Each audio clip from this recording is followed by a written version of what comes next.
Salut à tous, on se retrouve pour l'épisode 2594 du Zappimage. On commence aujourd'hui en ce mardi 3 octobre avec des anniversaires et on commence tout d'abord avec un joueur que tout le monde connaît. Il s'agit de l'attaquant suédois Zlatan Ibrahimovic. Il fête aujourd'hui ses 42 ans en ce 3 octobre. Bon anniversaire à lui, n'oubliez pas que depuis quelques mois, il a pris sa retraite de footballeur.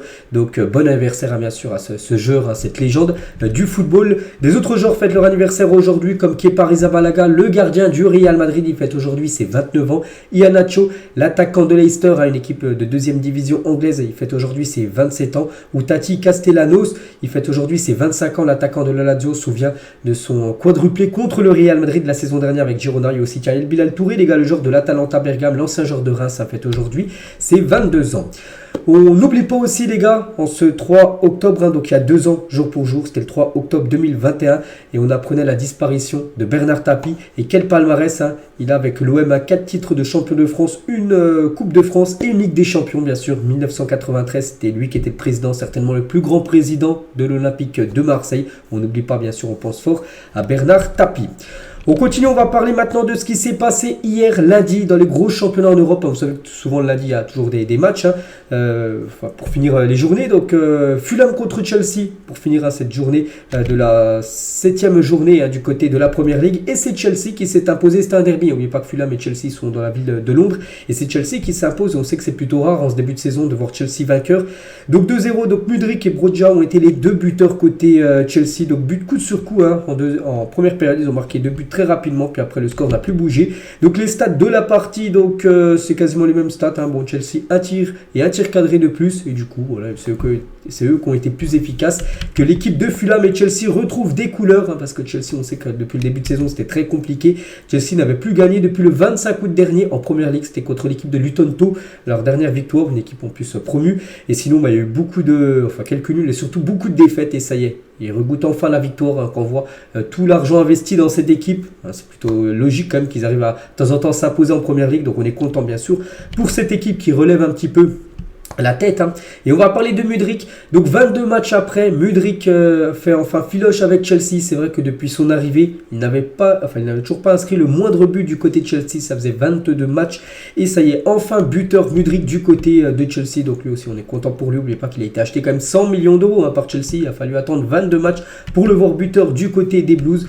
Donc voilà, il lance enfin, on peut dire, sa saison, le joueur ukrainien. Donc quelques photos alors de cette rencontre. N'oubliez pas les gars, Chelsea, un nouveau sponsor de maillot. Je vais parler il y a quelques jours, peut-être ceux qui n'avaient pas suivi l'épisode précédent. Infinity Athlete, qui est une société américaine, c'est le nouveau sponsor de Chelsea jusqu'à la fin de saison. Ils déboursent 50 millions d'euros pour être sur le maillot de Chelsea. Donc voilà les autres photos des joueurs de Chelsea, bien sûr très heureux après cette victoire 2-0. Et du coup au classement ça donne quoi? Bon, Chelsea toujours loin au classement, ils sont 11e. Une place derrière, tiens, Manchester United. Donc seulement 8 points pris après cette journée. C'est quand même un début de saison catastrophique pour l'équipe de Chelsea. On continue, on quitte l'Angleterre, on va en Espagne. Il y avait aussi un match hier, Las Palmas contre le Celta Vigo. Et c'est Las Palmas qui s'est imposé 2-1 lors de cette rencontre hier soir. Du côté de l'Espagne, donc du coup, classement, ça donne quoi? De Las Palmas 14e. Et le Celta Vigo est actuellement 18e position. N'oubliez pas que ce classement est toujours dominé par le Real, le Barça et l'équipe de Gérone. Du côté de l'Italie, il y avait 3 rencontres hier. On commence avec la Fiorentina contre Cagliari. C'est la Fiorentina qui s'impose, on peut dire facile, enfin peut-être pas facilement, mais tranquillement, voilà, 3-0. Donc 14 tirs, 2 tirs cadrés, 3 buts. Je sais pas comment ils ont marqué leur 3e but, alors que Cagliari, les gars, il y a eu plus de tirs cadrés, 4 tirs cadrés, mais aucun but inscrit par l'équipe de Cagliari. Il y avait aussi Torino contre le Hellas Vérone, 0-0. On n'a rien à dire sur cette rencontre. Et Sassuolo qui avait gagné pourtant il y a quelques jours, c'était où, je crois que du côté de l'Inter Milan, je crois que c'était la semaine dernière. Et ils jouaient cette fois-ci à domicile contre Monza et ils ont perdu. Ils gagnent contre l'Inter mais ils perdent contre Monza. Voilà, cette équipe de Sassuolo. Du coup, classement, ça donne quoi? Donc toujours tu as des grosses équipes italiennes en tête, comme l'Inter premier, 2e, l'AC Milan, Naples 3e, la Juve 4e et la Fiorentina, ou même l'Atalanta qui suit. Donc voilà, concernant une autre grosse équipe qui fait un début de saison compliqué, c'est l'AS Roma, ils sont seulement à la 13e position. On revient en France, on va parler d'un match de Ligue 2, c'était le derby corse entre l'AS Ajaccio et l'équipe du Sporting Club de Bastia. Et c'est l'AS Ajaccio qui s'est imposé 2-0. Donc Bamou, buteur, et Barreto, buteur en toute fin de match. Un genre de Bastia après un rouge, Tavares. Donc ils ont dû jouer toute la deuxième mi-temps avec un joueur en moins. Et du coup 2-0 pour cette équipe de l'AS Ajaccio. Et du coup pour la première fois depuis plus de 15 ans, c'est vrai que ça faisait 15 ans qu'ils n'avaient pas gagné contre Bastia, cette équipe d'Ajaccio. Donc Ajaccio décroche enfin une victoire lors du derby corse. Donc ça c'est une bonne nouvelle pour eux. Et juste une petite info concernant l'équipe de Bastia qui allait du côté de l'AS Ajaccio. Donc en fait ils sont allés en jet privé et c'est pas très écolo. Donc ça leur a pris seulement 15 minutes alors qu'ils auraient pu, ça leur a pris 2 heures en voiture ou en car. Bien sûr, s'ils auraient fait le déplacement en car, mais ils ont préféré y aller en avion quand même. Donc pour la planète c'est pas du tout bon bien sûr pour ce court déplacement parce que voilà, il n'y a pas beaucoup de kilomètres on va dire entre les deux villes. Du coup tous les résultats de cette 9e journée du côté de la Ligue 2 avec le dernier match à Ajaccio-Bastia et du coup le classement toujours dominé par Laval, Grenoble, Auxerre et Angers. Donc Ajaccio avec sa victoire repasse dans la première partie du classement, la 10e position. Bastia, eux, ils sont 14e. On va parler du National, la 3e division française et Red Star qui jouait hier soir contre Châteauroux et victoire 2-1 du Red Star et prend 6 points d'avance sur la 3e place. N'oubliez pas, c'est les deux premiers qui montent en Ligue 2 et le 3e joue les playoffs avec le 4e, 5e contre le 18e, vous savez, de Ligue 2. Donc pour l'instant, ils ont 6 points d'avance sur la 3e place. Donc voilà, ça se passe plutôt bien pour Red Star. Donc c'est 8 matchs et déjà 7 victoires, une défaite seulement, 6 victoires lors de leurs 6 derniers matchs. Ils avaient perdu seulement contre Gaulle FC, qui est une équipe dans la banlieue lyonnaise. Sinon que des victoires, Châteauroux, Avranches, Le Mans, Rouen, Martigues, Sochaux et Épinal. N'oubliez pas que cette équipe est entraînée par Habib Bey. Donc s'il continue comme ça, on pourrait les voir tout simplement en Ligue 2 saison prochaine.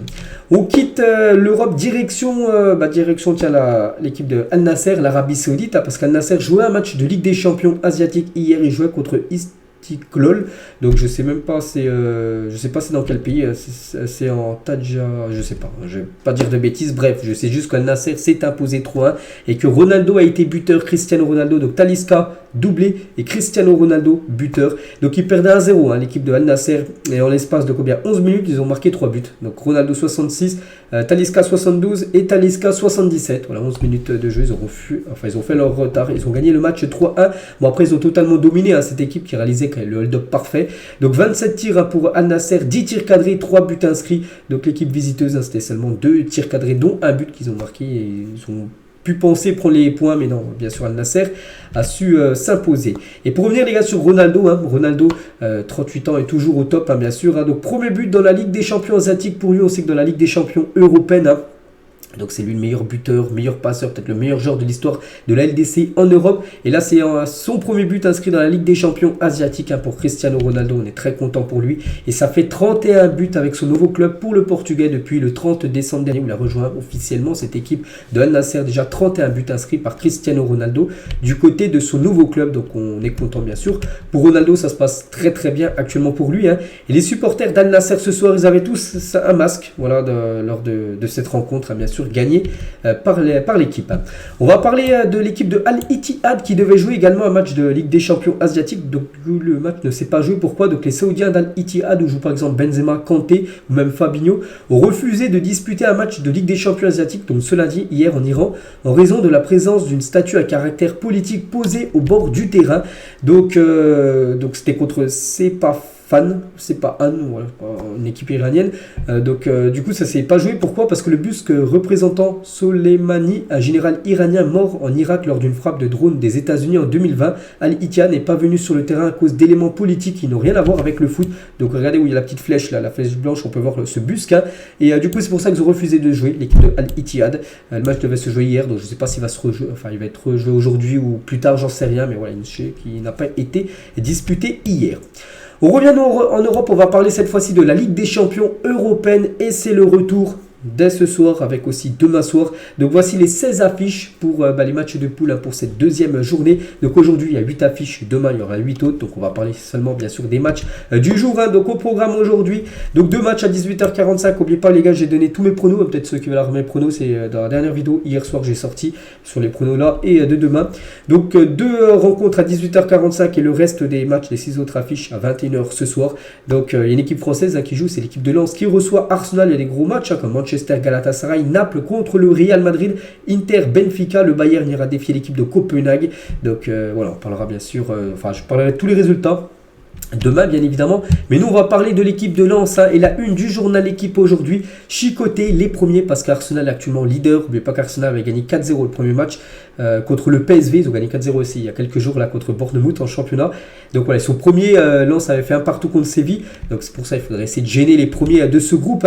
Donc dans leur antre de Bollard, les Lensois retrouvent la Ligue des Champions face à Arsenal, ou le premier épisode d'une riche semaine franco-anglaise qui verra ainsi le PSG aussi se déplacer, parce qu'il y aura aussi un autre duel France-Angleterre, demain avec le PSG à Newcastle. Donc, et surtout aussi Marseille, les gars, contre Brighton aussi, en Europa League. Et donc voilà, il y a quelques clubs français qui vont affronter des clubs anglais là. Donc le premier, c'est tout simplement Lens. On souhaite bonne chance aux Lensois. Et c'est officiel, donc on sait que la ferveur du côté de Lens, voilà, c'est une magnifique ambiance. Et c'était quasiment sûr qu'il allait être à guichet fermé officiel. Le Racing Club de Lens va fêter donc ce soir face à Arsenal son 30e guichet fermé consécutif à Bollard. 30 fois d'affilée qu'il n'y a plus de place à vendre, surtout là. C'est un match de Ligue des Champions, c'était pour un retour. En plus, c'est Arsenal, une très grosse équipe en face. Donc, bien évidemment, les places ont été vendues depuis très très longtemps. Donc, 30e match d'affilée à guichet fermé du côté de Lens. Et que ça soit domicile ou même le parcage visiteur, parce qu'on pense qu'il y aura pas mal de supporters de Arsenal. Mais pas qu'Arsenal, c'est à Londres. Et Londres avec Lens, je pense à combien de kilomètres, mais même si c'est pas dans le même pays, c'est pas super loin. Ils auraient pu faire des déplacements beaucoup plus loin. Regardez Séville, c'était dans le sud de l'Espagne. Donc parcage visiteur anglais blindé pour ce soir. Place debout validée par l'UEFA. Le stade de Lens s'est fait beau pour son premier rendez-vous européen depuis 21 ans.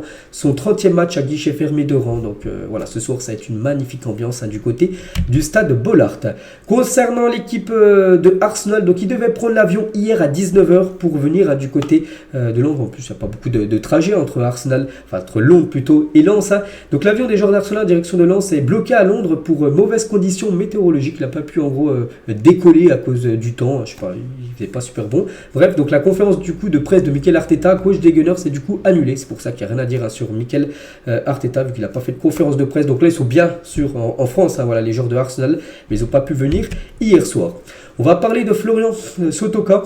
Donc l'attaquant lensois, il a dit on ne doit pas être complexé, on veut montrer notre vrai visage. On va essayer d'embêter le plus possible l'équipe de Arsenal. C'est que ce soir, je pense, un nul sera un très bon résultat pour l'équipe de Arsenal. Après gagner, ce sera encore mieux. Donc on verra ce que ça a donné. Je pense que Lens vraiment devant son public, tout ça peut gêner vraiment cette équipe des Gunners. Et toujours avec Lens, les gars, ils sont officiels. Le Racing Club de Lens présente ce nouveau 3e maillot pour cette nouvelle saison. Je ne sais pas s'ils porteront ce maillot-là, pour le match de ce soir, mais voilà, s'ils le présentent la veille d'un match de Ligue des Champions, ça se peut qu'il soit présenté. Regardez, le PSG, les gars, avaient présenté son 3e maillot. Vous souvenez-vous, ce maillot noir qu'ils avaient joué après contre le Dortmund lors du premier match de LDC. Donc ça peut être la même chose pour Lens, peut-être qu'ils joueront avec ce maillot-là, je ne sais pas plus. Donc voilà, ce qui est sûr et officiel, c'est bien leur 3e maillot pour cette équipe de Lens pour cette nouvelle saison. On va parler d'un autre match ce soir entre Naples et le Real Madrid. Et un tremblement de terre de magnitude 4 a touché Naples. Donc c'était hier soir. Le stade Diego Armando Maradona doit accueillir la rencontre entre le Napoli et le Real Madrid. Donc demain, donc maintenant ce soir. Donc il n'y a pas eu de victimes heureusement. Voilà, surtout tremblement de terre, on peut peut-être penser, vu qu'il y a pas mal de volcans autour de Naples, parce que c'est une ville où il y a pas mal de volcans autour. Donc des fois quand il y a des tremblements de terre, quelques jours après, ça se peut que le volcan sorte en éruption. Donc c'est pour ça que, attention, incertitude concernant cette rencontre de ce soir. On va parler aussi d'un match entre l'Inter et le Benfica. Donc le Colombien Juan Cuadrado est de retour avec l'Inter Milan. Ça c'est une bonne nouvelle, il était blessé depuis quelques temps. Donc il jouera ce soir du côté de l'Inter Milan. Et aussi Manchester United, après la défaite contre le Bayern, ce soir ils reçoivent l'équipe de Galatasaray à domicile. Et Varane en conférence de presse hier, il a dit nous avons la qualité nécessaire pour gagner la Ligue des Champions. Voilà, il dit qu'ils peuvent aller au bout cette équipe de Manchester. C'est vrai que c'est une très belle équipe quand on voit l'effectif. Bien sûr, Manchester a un sacré effectif après aller gagner la Ligue des Champions. On sait qu'il y a beaucoup d'équipes qui peuvent la gagner à cette LDC. Et c'est vrai que Manchester en fait partie. On va parler de Jérôme Boateng, donc va s'entraîner pendant les 3 prochains jours avec le Bayern Munich. Donc une décision sera prise ensuite par les dirigeants pour savoir si le Bayern conserve le joueur allemand ou non. Parce que depuis hier ou avant-hier, j'avais dit que le Bayern souhaitait faire revenir l'ancien défenseur de Lyon qui est actuellement libre depuis son départ le 30 juin dernier. Il n'avait pas de club et Bayern pourrait le faire revenir. Donc en gros, ils vont encore le tester là quelques jours à l'entraînement et après ils vont prendre une décision. Soit ils le signent, un contrat d'1 an, ou soit ils disent non, il est trop vieux, il n'apportera rien, puis du coup il devra trouver un autre club. Et Thomas Tuchel sur Jérôme Boateng et les accusations de violence conjugale le visant, il a dit le coach du Bayern, parce que le Bayern a joué ce soir, donc il y a la conférence de presse hier. Donc innocent jusqu'à preuve du contraire, plus que son procès est reporté. En tant que club, nous avons le droit de prendre des décisions concernant le football. C'est un joueur avec beaucoup de mérite. Il a le droit de s'entraîner avec nous. Voilà, donc voilà, Bayern se décidera très rapidement s'ils vont le signer ou non. Toujours avec les infos transferts, les gars, on va parler de Chelsea qui a deux nouvelles options pour le poste de 9 cet hiver. Donc Victor Osimhen et Ivan Toney. Donc voilà, soit l'attaquant de Naples, soit l'attaquant de Brentford. Voilà pour l'avoir là lors du prochain mercato hivernal. C'est vrai qu'il pourrait peut-être faire Osimhen en hiver. Ce sera un transfert à plus de 100 millions d'euros. Quand on voit tous les joueurs à plus de 100 millions d'euros qui sont débarqués du côté de Chelsea, c'est vrai qu'on peut se dire qu'Osimhen peut arriver. Concernant Ivan Toney, n'oubliez pas que ce joueur est exclu de football depuis pas mal de mois parce qu'il avait fait des paris sportifs, tout ça. Il avait été interdit pendant quelques mois. Et du coup, Toney devrait faire son retour avec Brentford. Donc demain après-midi, à l'occasion d'un match amical à huis clos. Voilà, avec son équipe de Brentford, devrait faire son retour, lui qui a été exclu, jeudi, pendant quelques mois de toute compétition. On va parler de Luka Modric. Donc c'est l'Inter Miami, par exemple de Léo Messi, qui est sérieusement intéressé par Luka Modric. David Beckham le veut, le Croate de 38 ans devrait quitter le Real Madrid l'été prochain, c'est quasiment sûr, là il est en fin de contrat au 30 juin. Et quand on voit déjà son temps de jeu, par exemple, regardez, Luka Modric n'a pas disputé la moindre minute lors des 2 derniers matchs du Real Madrid. Donc hors blessure, ça n'était plus arrivé depuis 2012, qu'il enchaîne 2 matchs où il est apte à jouer. Et en gros il joue aucune minute, 2 matchs d'affilée, depuis plus de 11 ans, c'était pas arrivé. Puis là c'est le cas, sur les 2 derniers matchs il a joué aucune minute, c'est pour ça que ça sent la fin, et surtout qu'il y a beaucoup de milieux du côté du Real Madrid. C'est pour ça que l'Inter Miami aimerait l'avoir tout simplement l'été prochain, à partir du 1er juillet 2024, gratuitement, c'est totalement possible. On va parler d'un ancien joueur aussi du Real Madrid, Eden Hazard. Eden Hazard va retrouver les pelouses, donc l'attaquant belge va jouer avec le Variété Club de France le 18 octobre prochain à Calais pour la bonne cause. Donc il y aura du beau monde, il y aura Didier Deschamps, Carambeu, Laurent Blanc, Debuchy, Johan Cabaye, Pires, donc je sais pas, un champion de MMA, Cyril Gann, ou encore les rappeurs Romeo Elvis ou Joker, donc seront présents. Donc en gros ce sera un match pour apporter tout simplement de l'argent. Voilà, la rencontre face au team Calais sera au profit des pièges jaunes tout simplement, et sera de la partie Eden Hazard. N'oubliez pas qu'actuellement au niveau club, à niveau carrière professionnelle, depuis son départ du Real Madrid où il avait résilié à l'amiable son contrat avec le Real, il habite toujours à Madrid, parce que lui il se plaît très bien à Madrid, c'est pour ça qu'il voulait rester lui au Real, mais il n'a plus de club. C'est vrai qu'il a eu pas mal de sollicitations en Arabie Saoudite, l'Inter Miami aussi qu'il voulait, il a tout refusé. Donc voilà, concernant ça sent quand même la fin de carrière pour le joueur Eden Hazard, c'est dommage, seulement 31 ans. Alfonso Pérez, ancien attaquant du Real Madrid, du Barça et de l'Olympique de Marseille, estime que les joueuses féminines ne peuvent pas se comparer aux équipes masculines. Donc il a dit, j'ai une opinion assez dissidente. Il me semble très bien que les femmes aient leur espace et leurs droits comme elles l'ont depuis de nombreuses années, mais je pense que le football féminin et masculin n'est pas du tout comparable car tout dépend des revenus que l'on génère et de l'impact médiatique. Il n'y a pas de comparaison là-dessus. Le football féminin a évolué, mais il faut qu'elles aient les pieds sur terre et savoir qu'elles ne peuvent en aucun cas être assimilées à un footballeur masculin. Donc voilà ce qu'a dit voilà, cet ancien attaquant du Real, du Barça, tout ça. Après c'est vrai que niveau argent, c'est pas du tout la même. C'est qu'il y a beaucoup plus de personnes qui regardent le football homme que le football femme. C'est pour ça par exemple que les filles touchent moins d'argent que les garçons, par rapport tout simplement aux droits TV, tout ça, qui sont beaucoup plus grands dans le football masculin que dans le football féminin, même si le football féminin, depuis quand même quelques années, ça se développe énormément. Donc voilà ce qu'a pu dire Alfonso Pérez. On va parler, enfin cette fois-ci, un article de l'équipe, l'équipe type des Français du week-end. Donc en gros les joueurs qui ont le plus performé en tant que Français. Je sais pas, on peut voir Tchouaméni, buteur avec le Real Madrid. On peut voir Adli, le joueur de l'AC Milan. On peut voir Pléa, on peut voir Thuram, Diaby ou même Lacromenu Keba. Voilà, pour parler de quelques joueurs. Florent Malouda avec son fils Aaron, jeune, son fils qui est né en 2005, qui a fait ses premières minutes en Ligue 1 ce week-end avec Lille. Donc on commence à se faire vieux les amis, c'est vrai. Regardez, il y a quelques années, il était tout jeune, bien sûr, son fils, et maintenant il a joué ses premières minutes. Il a joué 1 minute lors du dernier match de Lille, je crois que c'était du côté du Havre, c'était dimanche après-midi. Kylian Mbappé n'est pas encore à 100%, explique son entourage, en cause sa préparation d'avant-saison tronquée suite à sa mise à l'écart. On se souvient qu'il s'entraînait avec le groupe des indésirables, souvenez-vous, et c'est pour ça que il y en a plein qui disent que Mbappé n'est pas à 100%. C'est vrai que les derniers matchs n'ont pas été super bons. Il avait commencé fort, comme il a inscrit 7 buts, n'oubliez pas. Mais là, depuis 2-3 matchs, il a du mal un peu Mbappé. Donc Mbappé paye clairement ses 3 semaines sans rythme.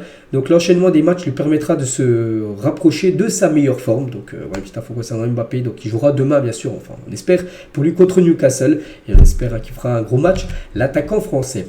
La banderole du collectif Ultra Paris à destination de tout Diani à l'occasion du PSG Lyon. C'était dimanche soir où Lyon s'est imposé 1-0 du côté de Paris, hein, c'est du football féminin. Vous partez pour l'argent, on reste par amour, hashtag Diani. Donc la joueuse a quitté le PSG pour Lyon l'été dernier, c'est pour ça qu'il y a eu une petite banderole des supporters parisiens par rapport à Diani. Après 3 mois sans marquer, Hendrick, un futur joueur du Real Madrid, il arrivera au club le 1er juillet 2024, l'année prochaine, à ses 18 ans. Donc, a retrouvé le chemin du but cette nuit contre Bragantino. Donc, il a 17 ans, c'est pour ça, c'est 18 ans qu'il sera majeur pour aller du côté de Madrid. Donc, son équipe s'était inclinée 2-1, mais il a été buteur. Ça faisait 3 mois qu'il n'avait pas marqué du côté de son équipe de Palmeiras.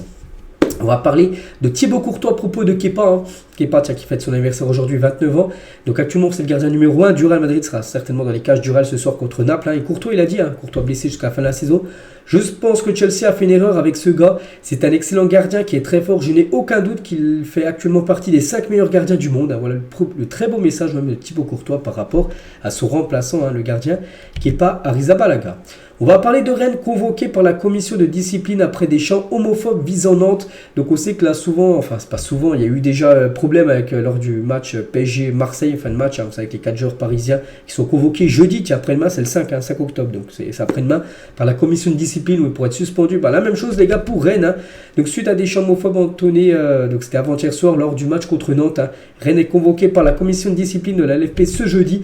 Donc le club breton devrait être moins sanctionné par le PSG car les chants ont été sifflés par une partie du public. Donc voilà, mais ils seront quand même, enfin les dirigeants rennais seront quand même du côté de la commission de discipline. Hein, ils pourraient être également peut-être sanctionnés, peut-être financièrement. On va parler d'une info officielle et ça concerne la pépite Lamine Yamal. Et c'est signé, c'est officiel, Lamine Yamal 16 ans prolonge jusqu'en 2026 avec le FC Barcelone. On l'annonçait là depuis pas mal de semaines, ça y est, ça a été signé exactement hier lundi. Donc clause libératoire 1 milliard d'euros pour voilà, sur le contrat de Lamine Yamal. C'est son premier contrat professionnel parce qu'avant c'était des contrats aspirants, tout ça, qu'il est encore jeune, il a seulement 16 ans. Donc avant c'est bien sûr un contrat jeune hein, qui signait. Donc là c'est son premier contrat pro. Donc jusqu'en 2026, c'est quand il aura 18 ans, dans 2 ans, c'est-à-dire en 2025, il restera 1 an de son contrat. Le Barça pourra de nouveau le prolonger, mais cette fois-ci un gros contrat. Ils lui mettront certainement 5 ans de nouveau en contrat. Donc voilà, ils veulent le bien sûr le cadenasser hein, pour qu'il reste le plus longtemps possible, bien sûr, du côté du club. Hein, cette pépite, les gars, seulement 16 ans. Il montre vraiment des choses énormes. Hein. Le joueur Lamine Yamal et toute sa famille ont été présentes pour sa prolongation de contrat, bien sûr, hein, du côté du FC Barcelone. Le trophée des champions aura finalement lieu le 3 janvier 2024. N'oubliez pas que ce match devait se jouer, c'était où je crois en Thaïlande, je crois. Il devait se jouer en août dernier. Ça s'est pas joué parce que c'est le promoteur thaïlandais qui avait organisé le match. Du coup, c'était retiré au dernier moment. Du coup, le match a dû être décalé. Et du coup, il devrait se jouer en tout début d'année, 3 janvier 2024, sans doute en Arabie Saoudite ou au Qatar. Pour rappel, la rencontre opposera le Paris Saint-Germain à Toulouse. Hein, donc l'équipe qui a gagné la Ligue 1 contre l'équipe qui a gagné la dernière Coupe de France. Brandao se dit convaincu que l'OM gagnera des titres s'il devient un jour entraîneur de l'OM. Donc lui maintenant il est coach, hein, Brandao, c'est un attaquant de l'OM. Je ne sais pas il est coach où, mais il aimerait, hein, là il aurait kiffé hein, prendre l'Olympique de Marseille, il a dit. Hein. Donc le journaliste lui dit, hein, si à l'avenir l'OM se cherche un nouvel entraîneur, que diriez-vous à la direction phocéenne pour qu'elle vous choisisse en tant que coach? Il a dit, je suis la personne qui manque à votre équipe. Hein. Vous pouvez me faire confiance car je suis sûr que l'Olympique de Marseille remportera encore des titres avec moi à la tête de l'équipe, tous unis par un seul objectif, la victoire. Donc voilà, peut-être un jour, pourquoi pas voir Brandao, coach hein, de l'Olympique de Marseille. On va parler cette fois-ci de l'Olympique Lyonnais et un départ catastrophique mais pas une fatalité. Donc bilan fin de saison des équipes comptant seulement 2 points après 7 matchs de Ligue 1. Voilà, toutes ces équipes avaient aussi 2 points après 7 matchs. On peut voir celles qui ont été reléguées comme Dijon, tiens, la dernière en date, c'était il y a 2 ans. Hein. Il y a eu Reims par exemple 2020-2021, ils avaient seulement 2 points après 7 matchs. Ils ont été maintenus. La même chose aussi pour par exemple Nantes, Rennes, Le Havre, ou même Lille en 95-96, ils avaient aussi seulement 2 points après 7 matchs. Ils ont réussi à se maintenir. Donc c'est pour ça que c'est pas qu'ils ont seulement 2 points après 7 matchs que Lyon va descendre. Ils peuvent se maintenir, mais il va falloir maintenant gagner des matchs hein, du côté de l'Olympique lyonnais. Et une petite stat concernant Lyon. Hein, donc Lyon a obtenu 31 corners cette saison en Ligue 1 pour aucune occasion nette de but. Hein. Maxence Cacré est l'actuel tireur de corner. Sur les 102 corners qu'il a tiré en Ligue 1, un seul a été décisif en avril dernier. Donc voilà, c'est quand même très très peu. Hein. C'est vrai que c'est un secteur là où il pourrait peut-être débloquer la situation, l'équipe de Lyon, peut-être vu qu'ils ont du mal à marquer et surtout même à mener hein, dans les matchs. Pourquoi pas coup de pied régularité, être performant. Et même là, ils sont pas du tout bons à cette équipe de l'OL.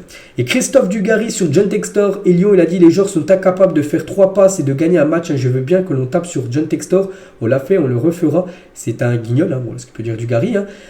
Il n'aurait jamais fallu lui vendre le club. C'est un guignol, on le sait. Mais j'en appelle à la responsabilité des joueurs incapables de gagner un match ou de jamais mener au score. Ils n'ont quand même pas l'effectif pour être dernier. Je n'ai aucune compassion avec les joueurs dans le cas actuel. On ne leur demande pas de gagner la Ligue des Champions, mais seulement de gagner un match. C'est vrai qu'il a totalement raison.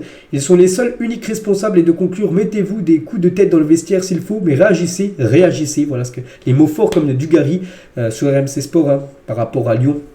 C'est vrai que John Textor est pointé du doigt, mais c'est pas lui qui joue, même s'il a fait des choix très bizarres, on sait du côté de Lyon. Vraiment, c'est les joueurs aussi qui jouent, les gars. Et les joueurs, pour l'instant, quand on voit des Lacazette, je sais pas, voilà, il y a quand même des bons noms quand même du côté de Lyon.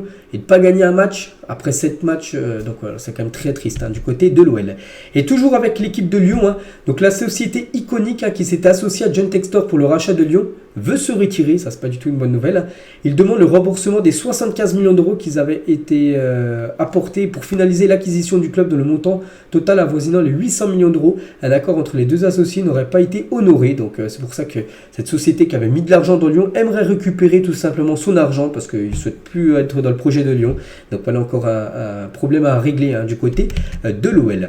On va parler de Léo Messi, aura le droit à sa série de 6 épisodes qui parlera de son arrivée à Miami. La série sortira le 11 octobre prochain, dans à peu près un peu moins une semaine à peu près, bref, sur Apple TV. Voilà, si vous êtes abonné à cette application, si vous êtes des grands fans de Messi, vous pourrez suivre une série de 6 épisodes sur Messi. Et toujours avec Messi, les gars, donc les absences à répétition de Léo Messi font grincer des dents chez certains supporters de Miami. N'oubliez pas qu'il est blessé là depuis quelques temps.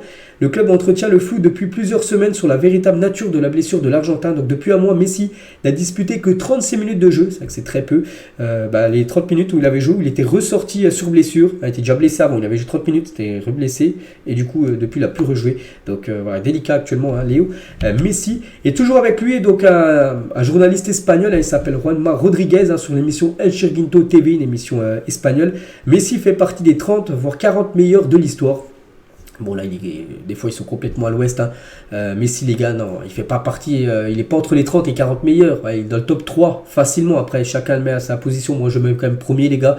Quand un joueur remporte 7 fois le ballon d'or, bientôt certains le 8e, parce que c'est lui qui devrait le remporter là, dans 27 jours, c'est le 30 octobre. Et quand un joueur gagne la Coupe du Monde, plusieurs Ligues des Champions, la Copa América, il a tout remporté. Voilà, non, tu es obligé de le mettre au moins. Tu peux pas le mettre à la 30e position, même 40e. Donc voilà, pour moi, c'est numéro 1, bien sûr, de l'histoire du football. Léo Messi. On va parler de Liverpool, va faire appel plutôt contre le carton rouge de Curtis Jones. C'était lors du dernier match entre Tottenham et Liverpool. Liverpool a fini à 9 contre 11, ont pris 2 rouges, Jota et aussi Curtis Jones. Donc il a fait cette grosse faute, cette grosse semelle. Et en gros, Liverpool va faire appel pour annuler tout simplement le carton rouge, parce que pour eux, ça ne mérite pas rouge. Pour moi, si, ça mérite carton rouge. Donc après, voilà, ils vont demander. Après, je ne sais pas si la fédération anglaise va accepter de retirer son carton rouge. Voici le top 10 des équipes qui ont récolté le plus de points au cours des 5 dernières journées de championnat. Donc les équipes les plus en forme, on peut voir Leverkusen, Leipzig, Tottenham, le Barça, voilà, en première position, parce que sur les 5 derniers matchs, 4 victoires et 1 nul. Après, sinon c'est que des victoires avec une défaite, que ce soit pour l'Inter, City, Stuttgart, Villa, Liverpool ou Hoffenheim. Aucune équipe française dans ce top 10. Lauren James, donc c'est la sœur de Reece James, le joueur de Chelsea. Messi ou Hazard, elle a dit Hazard à son prime. Voilà, pour elle, Hazard à son prime est meilleur tout simplement que Léo Messi.